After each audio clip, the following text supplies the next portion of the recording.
ചോദ്യം: സ്ത്രീകളെക്കുറിച്ച് പറയുമ്പോൾ ഇന്ന് ലിബറലിസവും ഫെമിനിസവും ഒരുപാട് ചർച്ച ചെയ്യപ്പെടുന്ന കാലമാണ്. അപ്പം യഥാർത്ഥത്തിൽ സ്ത്രീകൾക്ക് ഇസ്ലാം നൽകുന്ന അവകാശങ്ങൾ എന്തൊക്കെയാണ്? അതുപോലെ ലിബറൽ ആശയങ്ങൾ പ്രകാരം ലിവിങ് ടുഗദർ പോലുള്ള ബന്ധങ്ങൾക്ക് ലഭിക്കുന്ന സ്വീകാര്യത കുടുംബമെന്ന വിശുദ്ധ സങ്കല്പത്തെ തകരാറിലാക്കുന്നുണ്ടോ? രണ്ട് പാർട്ടായിട്ടാണ് ക്വസ്റ്റ്യൻസ് ഉള്ളത്. ഒന്ന്, സ്ത്രീകൾക്ക് ഇസ്ലാം നൽകുന്ന അവകാശങ്ങൾ. അപ്പോൾ നമ്മുടെ സമൂഹത്തിൽ ഇത്രയേറെ തെറ്റിദ്ധരിക്കപ്പെട്ടിട്ടുള്ളൊരു വിഷയം ഇസ്ലാമിനെ പറ്റി വേറൊന്നുണ്ടോ എന്നുള്ളതാണ്. കാരണം ഇസ്ലാം എന്ന് പറയുന്നത് സ്ത്രീകളെ അടിച്ചമർത്തുന്ന ഒരു മതമായിട്ടും അതുപോലെ അവരെ വീടകങ്ങളിൽ തളച്ചിടുന്ന ഒരു മതമായിട്ടുമാണ് പുറത്ത് അവതരിപ്പിക്കപ്പെടുന്നത് എന്നുള്ളതാണ്. അപ്പം ഈ ഒരു സന്ദർഭത്തിൽ നമുക്ക് എന്തൊക്കെ അവകാശങ്ങളാണ് ഇസ്ലാം സ്ത്രീകൾക്ക് നൽകിയിട്ടുള്ളത് എന്നൊന്ന് പരിശോധിച്ച് നോക്കാം. അപ്പോൾ ആദ്യമായിട്ട് നമ്മൾ മനസ്സിലാക്കേണ്ടത്, ഇസ്ലാമിൽ ഒരിക്കലും ആണിനോ അല്ലെങ്കിൽ പെണ്ണിനോ കൂടുതൽ പ്രാധാന്യം എന്നില്ല. രണ്ടുപേരെയും ഒരേപോലെയാണ് ഇസ്ലാം കാണുന്നത്.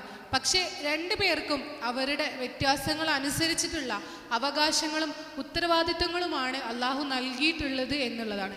അപ്പോൾ ഈ ഒരു വ്യത്യാസങ്ങളെ പരിഗണിച്ചുള്ള ഈ ഒരു പരിഗണനയാണ് പലപ്പോഴും എന്തായിട്ട് അടിച്ചമർത്തലുകളായിട്ടോ അല്ലെങ്കിൽ അവകാശങ്ങൾ നൽകിയിട്ടില്ല എന്നുള്ള രീതിയിലോ വായിക്കപ്പെടുന്നത്. പലപ്പോഴും സംഭവിക്കുന്നത് പുരുഷന് നൽകിയ അവകാശങ്ങൾ സ്ത്രീക്ക് നൽകിയിട്ടില്ല എന്ന് പറഞ്ഞുകൊണ്ടുള്ള പ്രശ്നങ്ങളാണ് നാം കാണുന്നത്. പക്ഷേ സ്ത്രീകളുടെ പ്രത്യേകതകൾ മാനിച്ചുകൊണ്ടുള്ള അവകാശങ്ങളാണ് അവർക്ക് നൽകിയിട്ടുള്ളത് എന്നുള്ളതാണ് ഇതിൻ്റെ ഒരു വിഷയം. ഇപ്പോൾ നമുക്ക് പരിഗണിച്ച് നോക്കിയാൽ അറിയാം, ഇസ്ലാം അവതരിപ്പിക്കപ്പെടുന്ന കാലത്തൊക്കെ ആ ഒരു ജാഹിലിയ കാലഘട്ടത്തിൽ സ്ത്രീകളെ ജീവനോടുകൂടി പോലും കുഴിച്ചു മൂടപ്പെട്ട ഒരു കാലഘട്ടത്തിലാണ് ഇസ്ലാം കടന്നു വരുന്നത്. അതോടൊപ്പം ഖുറാനൊക്കെ അവതരിക്കുന്നത്. നമുക്കറിയാം, ഇസ്ലാമിക അധ്യാപനങ്ങൾ പ്രകാരം ഒരു പെൺകുട്ടി ജനിക്കുക എന്നുള്ളത് ആ പെൺകുട്ടിയുടെ പിതാവിന് സ്വർഗത്തിലേക്കുള്ളൊരു വാതിൽ തുറക്കലാണ്. നമുക്ക് എല്ലാവർക്കും അറിയാവുന്ന ഒരു കാര്യമാണ്. ഇനി അവൾ വളർന്നു വരുമ്പോൾ വിവാഹം കഴിക്കുന്നതിലൂടെ ഒരു പുരുഷൻ്റെ ദീനിൻ്റെ പകുതി കംപ്ലീറ്റ് ചെയ്യുന്നതിന് വേണ്ടി അവൾ സഹായിക്കുന്നു. ഇനി കുറച്ചുകൂടി കഴിഞ്ഞാൽ നമുക്കറിയാം, ഒരു മാതാവാകുന്ന സമയത്ത് അവളുടെ കാലിനടിയിലാണ് സ്വർഗം എന്ന് പറഞ്ഞിട്ടുണ്ട്. അപ്പോൾ ഇത്രത്തോളം ഇസ്ലാം ഒരു സ്ത്രീയെ ബഹുമാനിച്ചിട്ടുണ്ട് അല്ലെങ്കിൽ മൂല്യം നൽകിയിട്ടുണ്ട് എന്നുള്ളത് നമ്മൾ മനസ്സിലാക്കണം. ഇനി നമുക്ക് അവകാശങ്ങൾ ഏതൊക്കെയാണെന്ന് പരിശോധിച്ച് നോക്കിയാൽ നമുക്കറിയാം, ഒരു സ്ത്രീയെ സംബന്ധിച്ചിടത്തോളം അവളുടെ ഇണയെ തിരഞ്ഞെടുക്കാനുള്ള അവകാശം അവൾക്ക് നൽകിയിട്ടുണ്ട്. സ്വന്തം പിതാവിന് പോലും അവളെ നിർബന്ധിച്ചൊരു വിവാഹം കഴിപ്പിക്കാനുള്ള അവകാശമില്ല. അവിടെ പൂർണ്ണമായും വിധവയാണെങ്കിലും കന്യകയാണെങ്കിലും അവരുടെ സമ്മതം ആവശ്യമാണ് എന്നുള്ളതാണ് ഇസ്ലാമിക അധ്യാപനം. പക്ഷെ പലപ്പോഴും നമ്മുടെ സമൂഹത്തിൽ ഇത് പ്രാക്ടീസ് ചെയ്യപ്പെടുന്ന സമയത്തുണ്ടാകുന്ന ചില പ്രശ്നങ്ങളാണ് ഇസ്ലാം സ്ത്രീകൾക്ക് അങ്ങനെയുള്ള അവകാശം നൽകുന്നില്ല എന്നുള്ള തെറ്റിദ്ധാരണയിലേക്ക് എത്താനുള്ള ഒരു കാരണം എന്നുള്ളത്. ഇനി ഇത് കൂടാതെ വിവാഹമൂല്യം മഹർ ആവശ്യപ്പെടാനുള്ള അവകാശം നൽകിയിട്ടുണ്ട്. അവൾക്ക് ആവശ്യമുള്ളതാണ് അവൾക്ക് മഹറായി ചോദിക്കാൻ കഴിയുന്നത്. ഇനി അതുകൂടാതെ ഒരു വിവാഹത്തിലേക്ക് പ്രവേശിച്ചതിന് ശേഷം ഒരു നിലക്കും തുടർന്നു പോകാൻ കഴിയാത്ത ബന്ധമാണെങ്കിൽ അത് അവൾക്ക് തന്നെ അവസാനിപ്പിക്കാനുള്ള അവകാശവും ഇസ്ലാമിൽ നൽകിയിട്ടുണ്ട്. വിവാഹമൂല്യം തിരിച്ചു നൽകിക്കൊണ്ടും നൽകാതെയുമുള്ള വിവാഹമോചന നിയമങ്ങൾ അവൾക്ക് വേണ്ടിയുള്ളതാണ്. അപ്പോൾ ഇത്രയും കാര്യങ്ങൾ ഒരു വിവാഹത്തിൻ്റെതായ രീതിയിൽ സ്ത്രീകൾക്ക് നൽകിയിട്ടുള്ള അവകാശങ്ങളാണ്. ഇനി നമ്മൾ കുറച്ചുകൂടി മുന്നോട്ടേക്ക് ഒന്ന് ചിന്തിച്ച് നോക്കുമ്പോൾ നമുക്കറിയാം, യൂറോപ്പിലും മറ്റ് നമ്മൾ എപ്പോഴും പുരോഗമനമായിട്ട് പറയുന്ന രാജ്യങ്ങളിലൊക്കെ സ്ഥലങ്ങളിലൊക്കെ എപ്പോഴാണ് സ്ത്രീകൾക്ക് അനന്തരാവകാശ സ്വത്തിൽ സ്ഥാനം ലഭിച്ചിട്ടുള്ളത്, അതല്ലെങ്കിൽ അവർക്ക് സമ്പാദിക്കാനുള്ള അവകാശം ലഭിച്ചിട്ടുള്ളത് എന്ന് ഈ 6-ാം നൂറ്റാണ്ടിലെ മതമെന്ന് പറയുന്ന പുച്ഛിക്കുന്ന ഈ ഇസ്ലാം അത്രയും വർഷങ്ങൾക്ക് മുമ്പ് തന്നെ സ്ത്രീകൾക്ക് അനന്തരാവകാശ സ്വത്തിൽ അവകാശം നൽകിയിട്ടുണ്ട്. അവരുടെ മാതാപിതാക്കളും അടുത്ത ബന്ധുക്കളും വിട്ടേച്ചു പോയിട്ടുള്ള സ്വത്തിൽ പുരുഷന്മാർക്കും സ്ത്രീകൾക്കും ഓഹരിയുണ്ട്. അതുപോലെ തന്നെ ഒരു സ്ത്രീയെ സംബന്ധിച്ചിടത്തോളം അവൾക്ക് സമ്പാദിക്കാനും അതുപോലെ അനന്തരാവകാശ സ്വത്തായിട്ട് ലഭിച്ചിട്ടുള്ള അവളുടെ സമ്പാദ്യം അവളുടെ ഇഷ്ടപ്രകാരം ചെലവഴിക്കാനുമുള്ള സ്വാതന്ത്ര്യമുണ്ട് എന്നുള്ളതാണ്. ഭർത്താവിന് പോലും അതിൽ അവളുടെ സമ്മതമില്ലാതെ എടുക്കാൻ കഴിയില്ല എന്നുള്ളതും അവൾക്ക് നൽകിയിട്ടുള്ള അവകാശങ്ങൾ തന്നെയാണ്. ഇനി ഇത് കൂടാതെ നമ്മൾ പരിശോധിക്കുമ്പോൾ അറിവ് നേടാനും വിജ്ഞാനം പ്രചരിപ്പിക്കാനുമുള്ള അവകാശം അവൾക്ക് നൽകിയിട്ടുണ്ട്. നബിയുടെ അന്നുള്ള നമ്മുടെ ചരിത്രം പരിശോധിച്ച് നോക്കി നമുക്കറിയാം, സ്ത്രീകൾക്ക് അറിവ് നൽകുന്നതിനായി അല്ലെങ്കിൽ അവരുടെ സംശയ നിവാരണത്തിനൊക്കെയായി ഒരു ദിവസം തന്നെ നബി മാറ്റിവെച്ചിട്ടുണ്ടായിരുന്നു എന്നുള്ളത്. ഇനി സാമൂഹിക പ്രവർത്തനങ്ങളിലും മറ്റും സ്ത്രീകൾക്ക് പങ്കെടുക്കാം. ഇതും ചരിത്രം പരിശോധിച്ചാൽ നമുക്കറിയാം. യുദ്ധമുഖങ്ങളിൽ പോലും വന്നിട്ടുള്ള ഒരുപാട് സ്വഹാബി വനിതകളെ കുറിച്ച് നമുക്കറിയാം. ഇനി ഇത്രയും അവകാശങ്ങൾ ഇസ്ലാം അവൾക്ക് നൽകിയിട്ടുള്ളതാണ്. പിന്നെ എങ്ങനെയാണ്, എവിടെയാണ് ഇസ്ലാം സ്ത്രീകളുടെ അവകാശങ്ങളോട് പുറംതിരിഞ്ഞ് നിൽക്കുന്നു എന്ന് നമുക്ക് തോന്നുന്നത്?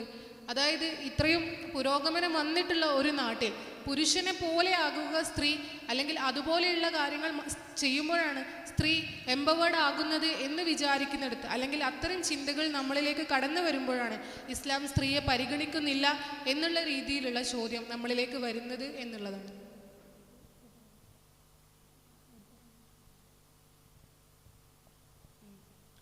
ഓക്കെ, അപ്പം നമ്മുടെ രണ്ടാമത്തെ പാർട്ട് വന്നിട്ടുള്ളത് എന്താണ്? ഇപ്പോൾ ഇത്രയും ഈ ഒരു ആധുനിക കാലഘട്ടത്തിൽ വിവാഹത്തോടൊരു വിരക്തി എല്ലാവർക്കും രൂപപ്പെട്ട് വന്നിട്ടുണ്ട്. അതല്ലെങ്കിൽ വിവാഹത്തിനേക്കാൾ നല്ലത് മറ്റ് പല മാർഗങ്ങളുമാണ് എന്നുള്ള ഒരു ചിന്തയും നമ്മളിലുണ്ട്. അതിനുള്ള കാരണം പലപ്പോഴും നമുക്കറിയാം, നമ്മൾ ഏറ്റവും കൂടുതൽ കേട്ടുകൊണ്ടിരിക്കുന്നത് ഒരു വിവാഹത്തിലൂടെ ഉണ്ടാകുന്ന പ്രശ്നങ്ങളെക്കുറിച്ചാണ്. അപ്പോൾ ഈ ഒരു പ്രശ്നങ്ങളെക്കുറിച്ച് നിരന്തരം കേൾക്കുന്നതിലൂടെ നമുക്ക് എന്ത് ചെയ്യും, വിവാഹം എന്നുള്ള ഈ ഒരു ഇൻസ്റ്റിറ്റ്യൂഷൻ ഒരുപാട് പ്രശ്നങ്ങളാണ് എന്നുള്ളൊരു ധാരണ നമ്മളിലേക്ക് ഉണ്ടാക്കുന്നുണ്ട്. അപ്പോൾ ഇതിൻ്റെ ആഫ്റ്റർ എഫക്റ്റ് ആയിട്ട്, ഇതിന് സൊല്യൂഷനായിട്ട് പറഞ്ഞു വെക്കുന്ന കുറേ മാർഗങ്ങളുണ്ട്. കാഷ്വൽ ആയിട്ടുള്ള പല റിലേഷൻഷിപ്പുകളും, ലിവിങ് റിലേഷൻഷിപ്പ്, അതുപോലെ വൺ നൈറ്റ് സ്റ്റാൻഡൊക്കെ പോലുള്ള ഒരുപാട് കാര്യങ്ങളാണ് ഇപ്പോൾ അതിന് പരിഹാരമായി പറഞ്ഞു വെക്കുന്നത്. അപ്പോൾ നമുക്കിത് രണ്ടും ഒന്ന് പരിശോധിച്ച് നോക്കിയാൽ അറിയാം, നമ്മുടെ സമൂഹത്തിൻ്റെ ഏറ്റവും ബേസിക് യൂണിറ്റ് ആയിട്ടുള്ള ഒരു കാര്യമാണ് കുടുംബം എന്നുള്ളത്. കുടുംബം ഇല്ലാതെ ഒരു സമൂഹത്തിന് അതിജീവിക്കുക എന്നുള്ളത് ഒരിക്കലും അല്ലാത്ത ഒരു കാര്യമാണ്. കാരണം നമ്മളെ സമൂഹത്തിലുള്ള ആളുകളെ നമ്മൾക്ക് എടുത്തു നോക്കിയാൽ നമുക്കറിയാം, അതിൽ കുട്ടികളുണ്ട്, കൗമാരപ്രായത്തിലുള്ള ആളുകളുണ്ട്, യുവാക്കളായിട്ടുള്ള ആളുകളുണ്ട്, അതുപോലെ വൃദ്ധരായിട്ടുള്ള ആളുകളുണ്ട്. ഇവർ ഈ ഒരു കാറ്റഗറിയിൽ, എല്ലാ കാറ്റഗറിയിൽ പെടുന്ന ആളുകളും പരസ്പരം ഡിപ്പെൻഡൻ്റ് ആയിട്ടാണ് ജീവിക്കുന്നത്. അപ്പോൾ വിവാഹത്തിലൂടെ രൂപപ്പെടുന്ന ഒരു കുടുംബം ഈ ഒരു ലോകത്ത് ഉള്ളത് കൊണ്ട്, ഈ നമ്മുടെ സമൂഹത്തിൽ ഉള്ളത് കൊണ്ടാണ് പരസ്പരമുള്ള ഈ ഒരു ഡിപ്പെൻഡൻസി സാധ്യമാകുന്നത് എന്നുള്ളതാണ്. കാരണം ഒരു കുഞ്ഞ് ജനിക്കുന്ന സമയത്ത് ആ കുഞ്ഞിന് ലഭിക്കേണ്ട കുറേ പരിചരണം ഉണ്ട്. അപ്പോൾ അത് ലഭിക്കുന്നത് അവരുടെ മാതാപിതാക്കളിൽ നിന്നാണ്. ഇപ്പോൾ നമുക്കറിയാം, ലിവിങ് റിലേഷൻഷിപ്പുകളിലൊക്കെ ഉള്ളൊരു പ്രശ്നം, അത് എപ്പോൾ വേണമെങ്കിലും നിർത്താൻ കഴിയുന്ന, അല്ലെങ്കിൽ ഏതൊരു ഇണക്ക് വേണമെങ്കിലും അതിൽ എപ്പോൾ വേണമെങ്കിലും ഇറങ്ങി പോരാൻ സാധിക്കുന്ന യാതൊരു തരത്തിലുള്ള കമ്മിറ്റ്മെൻറ്റുകളും ഇല്ലാത്തൊരു ബന്ധമാണ്. അപ്പോൾ ഒരു കുട്ടി ഉണ്ടാകുന്നതിന് മുമ്പോ അല്ലെങ്കിൽ ഒരു കുട്ടി ഉണ്ടായതിനു ശേഷമോ അതിലൊരാൾ ഈ ഒരു ബന്ധം ഉപേക്ഷിച്ച് പോകുമ്പോൾ ആ കുട്ടിക്ക് സ്വാഭാവികമായും ഒരച്ഛനിൽ നിന്നോ അല്ലെങ്കിൽ അമ്മയിൽ നിന്നോ ലഭിക്കേണ്ട പരിചരണവും സ്നേഹവുമാണ് എന്ത് ചെയ്യുന്നത്, അവിടെ ഇല്ലാതാവുന്നത്. പക്ഷെ ഒരു കുടുംബത്തിലേക്ക് വരുമ്പോൾ നമ്മളുടെ കുട്ടി എന്നുള്ളൊരു വികാരത്തിൽ ആ ഒരു കുട്ടിക്ക് ലഭിക്കേണ്ട പരിചരണം കൃത്യമായിട്ട് അവിടെ ലഭിക്കുന്നുണ്ട് എന്നുള്ളതാണ്. ഇനി നമുക്കറിയാം, കൗമാരപ്രായത്തിലേക്ക് വരുമ്പോൾ നമുക്ക് ഏറ്റവും കൂടുതൽ വേണ്ടത് ഒരു ഗൈഡൻസ് ആണ്. കാരണം ആ ഒരു പ്രായം എന്ന് പറയുന്നത് നമുക്കറിയാം പലതരത്തിലുള്ള ഐഡൻറ്റിറ്റി ക്രൈസിസുകളിലൂടെയൊക്കെ കടന്നു പോകുന്നതാണ്. അവിടെ കൃത്യമായിട്ടുള്ളൊരു ഗൈഡൻസ് ലഭിച്ചാൽ മാത്രമേ പിന്നീടുള്ള ജീവിതത്തിലും നല്ല രീതിയിലേക്ക് ജീവിക്കാൻ അവർക്ക് കഴിയുള്ളൂ എന്നുള്ളതാണ്.